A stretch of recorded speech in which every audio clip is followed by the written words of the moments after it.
हरि ओम तत्सत। संत कबीर वाणी। संत कबीर के प्रमाणिक ग्रंथ बीजक से लिए हुए यह पद और उसके बारे में ग्रुप डिस्कशन। निरंजन कहिए सो अपना ना होई, यह तो अपनी करनी भोगे। करता ओरही कोई, करता ओरही कोई। जोगी जपी तपी सन्यासी, आप में लड़िया। कहे कबीर सुनो भई साधो, राग लगे सो तरिया। इसमें इसका अर्थ है, ये दिया हुआ है, अनगढ़िया इसका अर्थ है जो गढ़ा न जा सके। निरंजन अर्थ है योगी का परम साध्य। निरंजन के अलग अलग साधना पद्धतियों में अलग अलग अर्थ है। कहीं कहीं परम शैतान। जोगी का अर्थ है योगी। कबीर साहब ने अधिकतर नाथपंथी योगियों को लक्ष्य किया है। जति ब्रह्मचारी, तपी तप करने वाला, लड़िया लड़ना लड़ना। और इसका हिंदी अनुवाद है, ऐसा देव जो मूर्ति के रूप में न गढ़ा जा सके, वह अनगढ़िया देव की सेवा कैसे की जाए।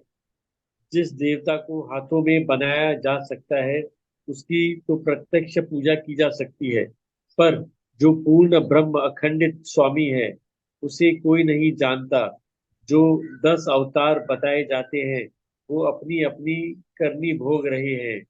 करने वाला कोई अलग ही है। योगी तप करने वाले सन्यासी अज्ञान के कारण आपस में लड़ रहे हैं। जो प्रेम करना जानता है, उसी की गति है। हाँ जी, हो गया। हाँ जी, बोलिए। सिंह साहब, आप बोलिए पहले। हाँ जी, हाँ जी। मुझे मुझे ऐसा लगता है, ये थोड़ा क्लैरिटी नहीं है मुझे इसमें, लेकिन मुझे ऐसा लगता है कि कबीर साहब निर्गुण और सरगुण की बात कर रहे हैं। यानी कि निर्गुण सरगुण जो प्रकृति है, जो देखा जा सकता है, हम उसको अपने जो 5 सेंसेस हैं उससे हम चेक कर सकते हैं। लेकिन निर्गुण जो है वो निराकार है, निरंजन है। That is what I think Kabir साहब बोल रहे हैं इसमें कि अनगढ़या मतलब जो निर्गुण है, जिसको गढ़ा जा सकता है वो सरगुण है। इसमें मुझे ये क्लियर नहीं है, 10 अवतार निरंजन कहिए, वो समझ नहीं आया मुझे। लेकिन बाद में एंड में जो उन्होंने बोला वो बहुत सही है कि कहें कबीर सुनो भाई साधो, राख रखे सो तरिया। जो प्रेम कर लिया जिसने, वो तर गया, यानी कि वो उसकी गति हो गई है। जो प्रेम जिसने कर लिया, और जो मोह में फंसा रह गया, वो उसका कुछ उधार नहीं हो सकता है। तो इतना ही कुछ मैं बोल सकता हूँ इसमें। हाँ जी, सब चलो। लोग बोले। और हाँ, कोई और कौन बोलेगा? कौशल्या जी तो अभी ऐड हुई हैं। हाँ जी, मोना, तुम बोलोगी? चलिए पिम्मी जी, आपकी बारी है, आप ही बोलिए।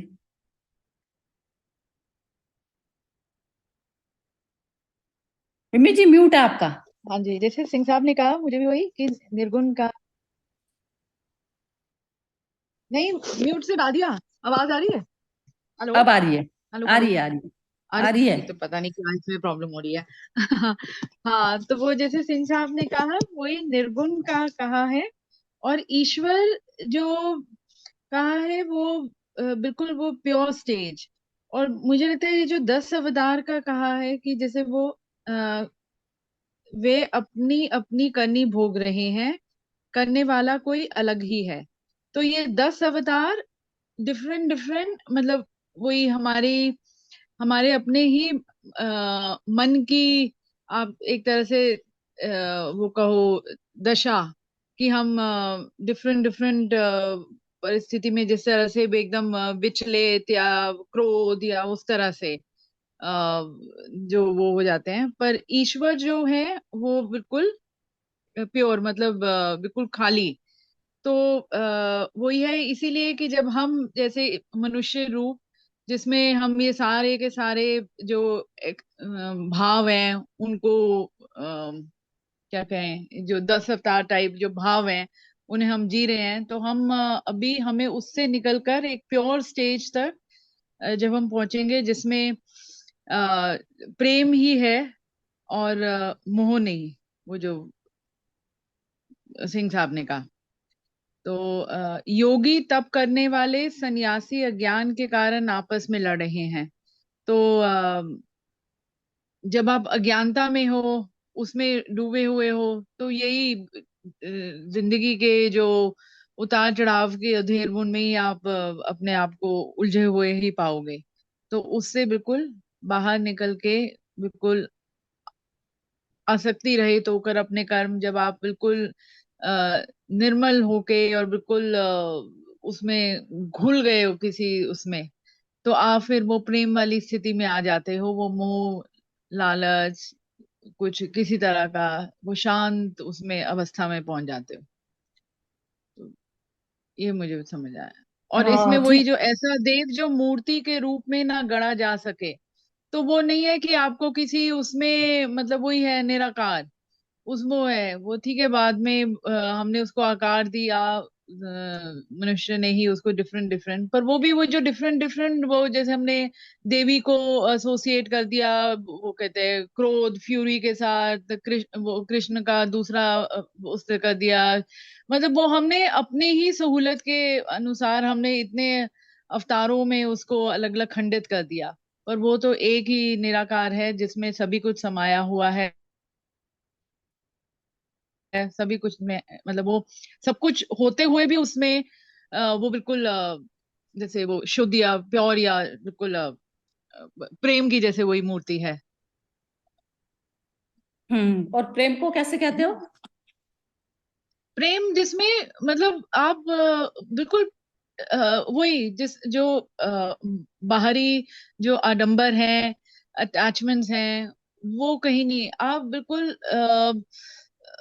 जैसे जैसे बहते हुए पानी में आप जैसे वो धारा में आप जैसे बह रहे हो, बस वो है। मतलब कुछ उसमें ना अपने लिए कुछ लेना देना, ना दूसरे के लिए लेना देना। आप बिल्कुल उसमें पूरी तरह घुले हुए हो।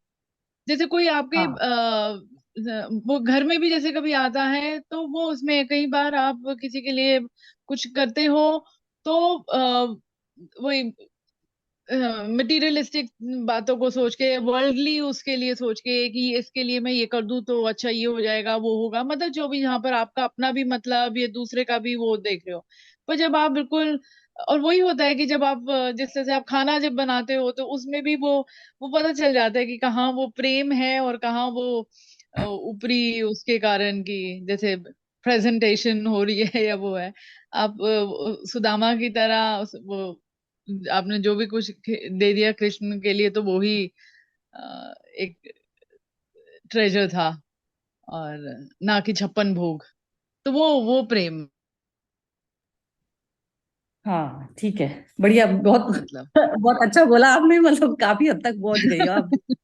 चलिए विनोद जी बोलेंगे। हाँ जी बोलिए काफी एक्सप्लेन कर दिया विमी जी ने। वही कि जो जिसको गढ़ा नहीं जा सकता, मतलब कि अप्रत्यक्ष ब्रह्म की तरफ जाना है। और ब्रह्म में हमको सेंटर में सेंटर से मिलना है। और जो भी स्थिति है आनंद भोग उससे ऊपर होके तप की तरफ जाना है। और ये जो लास्ट में प्रेम का बताया उसका, तो पहले भी कबीर जी का एक कहावत था कि पोथी पढ़ी पढ़ी जग मुआ पंडित भयो न कोय, 2.5 अक्षर प्रेम के पढ़े सो पंडित होए। मतलब उनका यही है कि जो कार्य करो उसमें अपना पूरी रुचि लगा दो। और उसमें रुचि मतलब जो कार्य करो उसमें अच्छी तरह से करो, और उसी में प्रेम का मात्रा रखो, और ब्रह्म की तरफ जाना है। यही इतना ही समझना है। Thank you. हाँ ये बिल्कुल, वैसे तो बोल ही चुके हैं। हाँ जी कौशल्या जी बोलेंगी आप? नहीं जी, चलिए फिर मैं, एकदम ठीक है। अब तो अच्छा तो उसी को ही करना पड़ेगा। एक सेंटेंस आप बोल दो, कोई बात नहीं, बोलो। सेम रिपीट, बस मैं दो सबसे सहमत हूँ। अच्छा ठीक है। यही है बिल्कुल, बोल ही दिया सबने। ये जो आप विनोद जी, जो आपने जो सेंटर को पकड़ा है ना, बिल्कुल परफेक्ट पकड़ लिया आपने ये चीज। उस पे यही है कि जैसे ये जो कबीर ने बताया, तो जैसे इसमें बता रहे हैं कि ये जो 10 अवतार बताए गए, जब आप जैसे कहते हैं ना, शरीर जो है, शरीर के खंड है ना, खंड अलग अलग अलग अलग, लेकिन उसमें ब्रह्म एक ही है। अब लेकिन वो क्या होता है, जो भी चेतना भूल चुकी, अपने स्वरूप को जो भूल चुकी, तो जो परफेक्ट स्टेट क्या होती है, थॉटलेसनेस वाली स्टेट में पहुंचना है उसे। अब वो अपने ही मन का जो बोझ उतारती है, बोझ अटैचमेंट से ना उतारा हुआ। जैसे अब कोई मेरा रस बनता है, कोई मनुष्य को देख के मैं बहुत खुश होती हूँ, मेरा एकदम मेरा मन में जो है ऐसा बना कि जो है मैं इसके लिए करूं, लेकिन मेरी स्वार्थ बुद्धि है कि इससे मेरा कहीं को कुछ निकल जाएगा। तो वो स्वार्थ बुद्धि ना होकर जो मनुष्य अपनी ही मन की स्टेज से पार जाना चाहता है, मन क्या है, मन टोटल सारा तीनों वेदों में कहा जाता है, मन को तीनों तीन ही वेद कहे जाते हैं ना, 3 वेद में आ जाते हैं ये सारा ना, ब्रह्मा विष्णु महेश की स्टेज होती है। बार बार यही स्टेजेस हर मनुष्य के उसमें मन में बार बार आती रहती है। हर क्षण में जब आप निर्विचार स्टेट को जो जाते हैं ना, तो वो आपका हो गया कर्म, कर्म योग हो गया। तो कर्म आपने किया उसके साथ में, और कर्म का प्लान किया और खत्म कर दिया, तो वो स्टेज हमें बार बार लानी है। तो वो जो परफेक्ट स्टेट जो मन की हो गई, मन और हर जीव वही चाहता है, चाहे इवन पशु पक्षी कोई भी हो गया, हर जीव वही चाहता है, वो स्टेट चाहता है अपनी। क्योंकि अब जैसे कहते हैं ना, पशु पक्षियों में भी अब कोयल कूक रही है तो वो क्या अपने प्रेमी के लिए कूक रही है। तो वो जो हमारा जो संसारिक जो भी एक्टिविटी होती है ना, वो हमारी किसी के कारण होती है। तो जब ये कारण उसमें चले जाते हैं ना, वहां कारण में जब होने लगेगी, कारण नहीं, अकारण में जब हम प्रवेश कर जाते हैं ना, तो हमारा उसमें प्रेम में प्रवेश हो जाता है। जब तक कारण मौजूद है और हम कारण के कारण कर रहे हैं ना, तो चीज वो सारी चीजें, मन को तो बैगेज हर मनुष्य उतारना चाहता है, मन का बैगेज। लेकिन अब वो उतारा किस लिए है, तो वो कर्मों की जो श्रृंखला बनती है, वो कारण यदि मौजूद है तो कर्मों की श्रृंखला में आप अटैच हो गए, कि उसमें आपका सारा जो करना धरना है वो सारा आपके ऊपर आ गया। अब जब जिम्मेवारी जब इंसान मनुष्य हटाना चाहता है ना अपना, कहता है मैं परमानेंट बोझ से हटूंगा ये चीज के लिए, तो फिर वो अकारण में प्रवेश कर जाता है। तो अकारण में प्रवेश ये है कि मेरे मन पे जो भी चीज मेरे बोझ बना रही है, तो मैं उसको हटाऊंगी। अब वो हटाने का तरीका मेरा पूरी तरह से 100% ऑनेस्ट ऐसा हो गया कि मैंने मिट्टी को मिट्टी जान लिया, तो वो छोड़ दिया हाथ से, मिट्टी में काम करते हुए भी मिट्टी को छोड़ दिया। तो वो जो कारण में प्रवेश होता है वो निष्काम कर्म से होता है, जो गीता में निष्काम। तो इसमें बता रहे हैं कि जैसे अब हम 10 अवतारों को बताएं कि हम अवतार, तो अवतार भी अपने बोझ उतारने के लिए आए हुए हैं। अब बोझ वो ऑनेस्टली उतार रहे हैं, बस वो मैटर करती है। अब यदि आप मिट्टी से अटैच होके, या मिट्टी से अटैच होना इस प्रकार से होता है, जैसे हम किसी को बोलेंगे कि ये मनुष्य है तो बहुत अच्छा, क्योंकि वो क्या है, उसका रुतबा अच्छा है बाहर समाज में, उसने अच्छी पोजीशन दी हुई है, इस तरीके के उसके टाइटल उसके साथ में लगे हुए हैं, तो वो मैटर करती है। तो अब जो अवतार पुरुष होते हैं उनको अपने स्वरूप का ज्ञान हो जाता है, ये कि मेरे को परफेक्ट स्टेट में जाना है, नहीं तो मैं वापिस तो वो जो परफेक्ट स्टेट पर सिर्फ वही होती है कि जब आप ब्रह्म में प्रवेश करते हैं। तो ब्रह्म में प्रवेश, जब तक आप सब में सर्व में सम नहीं हो जाते ना, तो तब तक वो ब्रह्म में प्रवेश नहीं होता। आप जैसे कहते हैं ना, एलिजिबल होना जरूरी है ना, आपको क्वालिफिकेशन जो है आपने की है, तो उसके लिए आपको जैसे पहले कहते हैं ना, एग्जाम की तैयारी करनी पड़ती है, तब आप उसको एंट्रेंस आपकी हो पाती है। तो ब्रह्म में क्वालिफिकेशन यही चाहिए कि आप पूरी तरह से, यदि आप में कहीं पर भी मैं का चक्कर अटका हुआ है ना, तो आप वहां पर नहीं आएंगे, आपका प्रवेश नहीं है वहां। तो वो क्या होता है, जैसे अब कोई कहेगा कि ये कृपा हो गई, ये उसकी वो हो गई, तो ये कृपा भी ना तब होती है जब हमारा पात्र बिल्कुल शुद्ध हो जाता है, मन का पात्र। तब जब हमने अपने पराया रहा नहीं, जब हमने मिट्टी जान ली, तो मेरा बच्चा भी मिट्टी है, दूसरे का बच्चा भी, लेकिन उसमें मैं ऑनेस्टली बिहेव कर रही हूँ उसके साथ में भी। तो इस प्रकार की, ये नहीं है कि हमें मरना मिटना है संसार के लिए, जो भी मनुष्य आ गया तो उसके लिए जो है हमें अपना सब कुछ यदि मेरा मुंह नहीं है, मिट्टी मिट्टी कोई फर्क नहीं पड़ जाएगा। यदि कोई मनुष्य चला भी जाता है, मैं यदि उसमें चालाकी कर रही हूँ ना, उसको कुछ अटेंड करने में, यदि मन में मेरे चालाकी आ रही है कि मेरा नहीं है और इसमें मिट्टी है, ये ऐसे करके मैंने अंदर से नहीं जाना मिट्टी, लेकिन मैं बाहरी तौर पे ऐसे समझ के अपने आप को नकार रही हूँ चीज में कि मेरे को इसका हेल्प, तो वो चीज चालाकी नहीं चलेगी। मिट्टी को मिट्टी जान लिया, ये आपसे पहले उसको पता है ब्रह्म को। तो ब्रह्म आपके मन से पहले बैठा है, क्योंकि ब्रह्म से एनर्जी आ रही है। तो वो जो मन जब तक आपका निर्मित है ना, तो तब तक आपका वो चीज नहीं है। तो इस प्रकार जब हम अवतार कर करके जिनको हम चढ़ा देते हैं ना, बहुत ऊंचे सिंहासन पे बिठा देते हैं, तो उनके साथ में यदि उनमें ईगो कहीं से भी आ गई ना, तो आप भी साथ में उसके पाप के भागीदार हो जाएंगे। क्योंकि बिना कहे बिना जाने जो है किसी को भी परम पद पे चढ़ाना बिल्कुल भी नहीं है। सिर्फ परम पद का ज्ञान सिर्फ मेरे अलावा किसी को नहीं हो सकता, कि जब मेरी वो स्थिति आएगी तो मुझे खुद पता चल जाएगा सारे संसार का, जैसे कहते हैं ना, बिल्कुल मेरा ऊपर तक भर गया घड़ा। तो अब मैंने जान लिया कि सब कुछ जो है ऐसा है, सब कुछ लेन देन जो है सब बिजनेस है। तो जब तक ये चीज स्थिति नहीं आती ना, तो तब तक हम उसमें जाने के लिए एलिजिबल नहीं होते। बस यही बता रहे हैं। तो ये जो सन्यासी और ये सब जो योगी, तब ये जो आपस में लड़ा झगड़ करते हैं ना, झगड़ा मतलब ये कहते हैं अब जिसने जैसे भी उसको पाया, अब पाने के बाद में वो एक स्टैम्प ठोकते हैं अपनी, की जो है ये ही जो है मेरे ही तरीके से जाओ। अब मेरे मन पे बोझ बना है, तो मेरे को तो पता है ना ये चीज मेरी कैसे उतरेगी, ये दूसरे को थोड़ी ना पता है। तो ये चीज इतनी सूक्ष्म है मन की चीज की, इसमें आप दूसरे से आप गाइडेंस ले ही नहीं सकते।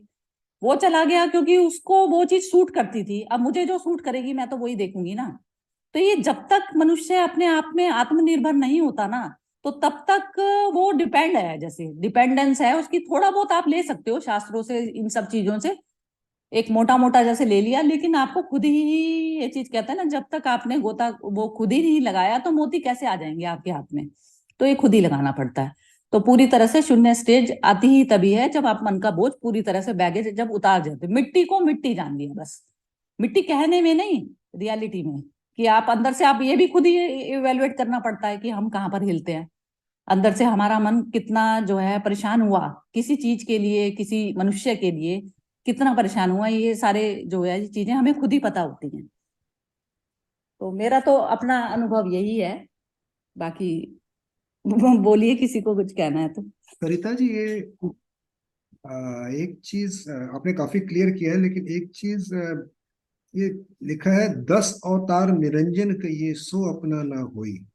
मतलब ये 10 की गिनती क्या है, मतलब क्या है, क्या मतलब what does it mean actually?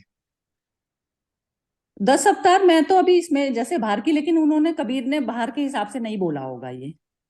उन्होंने 10 अवतार या तो 10 अवतार किसको बताया होगा, मन की स्थितियों को ही बताया होगा। जो मिम्मी ने बोला है ना, ये बात ठीक ही लगी है मुझे। तो ये क्योंकि 10 बाहरी तो 10 10 क्या है अपने?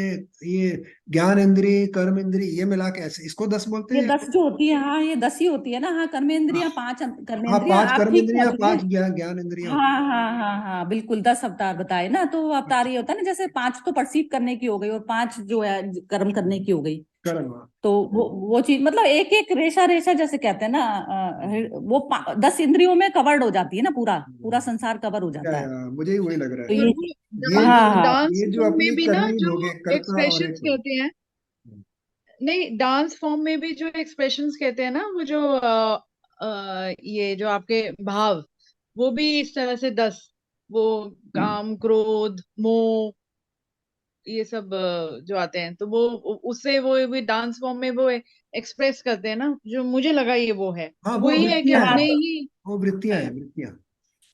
बिल्कुल ही ठीक बिल्कुल। बोला ये बिम्मी जी। आपकी बात से एक बात और आ गई दिमाग में, जैसे जो आपने जो डांस बोला ना, डांस में एक्सप्रेशन।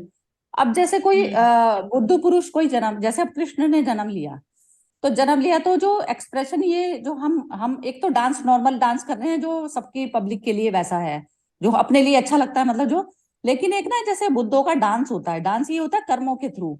तो उसमें एक्सप्रेशन करने पड़ते हैं ना, जैसे उसने अभिमन्यु, वो सॉरी उसका क्या नाम था उसका, भीष्म पितामह का वध करने के लिए उठाया, तो उसमें क्रोध वाला एक्सप्रेशन था उनका। लेकिन वो एक्सप्रेशन था तो उनका वो सोते हुए में एक्सप्रेशन नहीं आया। एक हमारे एक्सप्रेशन आते हैं ना, हमारे एक्सप्रेशन आते हैं, हम अपने आप को मिट्टी के साथ में अटैच करे हुए होते हैं, तो हमारे एक्सप्रेशन आते हैं। लेकिन अवतार क्या होता है, वो बॉडी को एज अ टूल की तरह से इस्तेमाल करते हैं, एज अ टूल की तरह से इस्तेमाल करते हैं। तो इस प्रकार के जो एक्सप्रेशन आते हैं, उनको तभी भी अपना पूरा तरह से अपनी उसका ज्ञान होता है, धम्म तत्व में लीन होकर वो उनके एक्सप्रेशन होते हैं।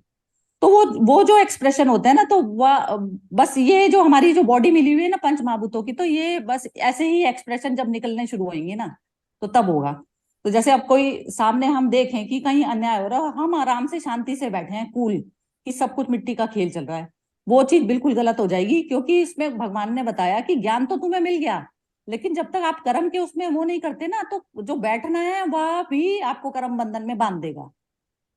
क्योंकि जो मिट्टी का भी जो खेल चल रहा है, मिट्टी को भी जो जान लिया और आप नहीं उठे तो वो भी आपका कर्म बन गया। तो ये इस कारण जो है ये चीज में बार बार गीता में भी ना यही चीज समझाई जा रही है बार बार, कि उसमें बैठना भी आपका जो है कर्म बन जाता है। कर्म मतलब आपके अगेंस्ट में चला गया वो चीज, बैठे रह गए ना, वो चीज है। तो ये एक्सप्रेशन जो है आने ही पड़ेंगे, मतलब आने ही पड़ेंगे। जो सही कर्म में जो भी एक्सप्रेशन आता है मतलब वो बस परमात्मा की तरफ का एक्सप्रेशन हो गया, समझ लीजिए। तो अब परमात्मा ब्रह्म से क्या मर्ज करना है, हमारी जो जो दूरी है, क्योंकि हमें ब्लैक एंड व्हाइट में जो चीजें दिखती है उसके बाद में भी हम अपनी अटैचमेंट अलग रखते हैं। हमें दिखती है, ऐसा नहीं है नहीं दिखती, दिखती सबको है, लेकिन उसको हम नकार देते हैं क्योंकि हमारी वीकनेस है। वीकनेस होती है कि जो हमने कहीं पर भी जो रिश्ते नाते जो उनके साथ है ना, हम फंसे हुए होते हैं। तो उसमें से निकालने का जो प्रयत्न करना चाहता है, जिसको ये इच्छा जागृत हो गई कि मेरे को तो हटाना है बस, तो निकलना चाहता है, तो उसमें विल चाहिए होती है बस। तो बिना विल के नहीं हो पाएगा। हाँ जी विनोद जी, आप बोलिए लास्ट, फिर कंक्लूड करते हैं सेशन को। नहीं नहीं, बिल्कुल बात सही समझ में आया, आपने सही एक्सप्लेन किया। डीप नॉलेज वाले बच्चे हैं, हम लोग हाँ। सतह वाले, सरफेस वाले। हाँ नहीं नहीं, सतह वाला कोई। हाँ जी सिंह साहब सरफेस बोल रहे हैं। हाँ सरिता जी, आपने एक वो कोयल वाली बात की ना, जो मुझे याद आ गया। गुरबानी में एक शब्द है, उसमें बोलते हैं, काली कोयल तू कित गुण काली। एक एक कोई क्वेश्चन पूछा कोयल से किसी ने कि काली काली कोयल तू कित गुण काली, यानी कि तू किस गुण से काली हो गई, यानी कि तेरा इतना अच्छा मीठे बोल है, इतना सब कुछ है, फिर काली कैसे हो गई। तो कोयल जवाब देती है, अपने प्रियतम के बिरहा जाली, मैं अपने प्रियतम के प्रेम की आग में जल के काली हो गई। तो ये मुझे याद है। तो आप देखिए ना, जो इस मनुष्य योनि में क्या फर्क है, ये मनुष्य योनि ये देख पाती है। तो जो हमारा जितना भी गाना बजाना होता है ना, हम परमात्मा के लिए, हम ना झूठ बोलते हैं कि हम परमात्मा के लिए गा रहे हैं बजा रहे हैं, बिल्कुल भी नहीं होती ये चीज, बिल्कुल भी नहीं होती। हर मनुष्य के जितने भी उसके गाने निकलते हैं ना, वो गीत, जैसे परम का गीत क्या था, उन्होंने जो कृष्ण ने गीत बोला उसके लिए, तो वो उनका अपने लिए थोड़ी ना था, ना उनकी अपनी शरीर की आकांक्षा है ना कुछ है। तो जब तक वो हमारे गीत के स्वर नहीं फूटेंगे ना हमारे अंदर से, तो तब तक हमारा नहीं है, उसमें मिलन नहीं है उसके साथ। तो मिलन जब ही होता है जब हमारा परम के लिए गाना हो। परम के लिए गाना मतलब कि कोई सुन रहा है नहीं सुन रहा, कुछ मैटर ही नहीं करता। अब हरिदास ने गाया, तो हरिदास में अकबर उसके पास में गए कि तानसेन उनको वहां पर लेके गया, तो उसने बोला कि जो है तुम्हारे अंदर इस तरीके की कला क्यों नहीं आई। तो उन्होंने बोला मैं तो कुछ पाने के लिए गाता हूँ। उन्होंने बोला हरिदास जी को कुछ मिल गया है तो गाते हैं वो। या मिलन के बाद गाए, मिलन के बाद के गीत जो होते हैं ना, वो एक्चुअल में गीत होता है। तो ये क्या होता है, हमारा बॉडीज में जो भी हमारे हरकत होती है या किसी भी चीज के लिए होता है, तो वो सारी चीजें बॉडीली रिलेटेड हैं। वो मिट्टी के कारण हमारे अंदर के हार्मोन जो है ऊपर नीचे हो रहे हैं, ये सब होता है। तो बस यही होता है कि जब तक परम का गाना ना हो जाए ना, तो तब तक हमारा आना जाना चलता रहेगा। तो परम में जब मर्ज हो गए तो फिर बस कहानी खत्म हो जाती है ऑटोमेटिकली। आपको खुद ना, जैसे कहते हैं, अंदर से खुद ही ज्ञान का रस निकलने लग जाता है। तो उसमें भारी चीजें मैटर ही नहीं करती कुछ भी जिंदगी में। मैटर सब कुछ करता है, आप करेंगे, लेकिन है ना, कर्ता भाव ही नहीं उत्पन्न होता।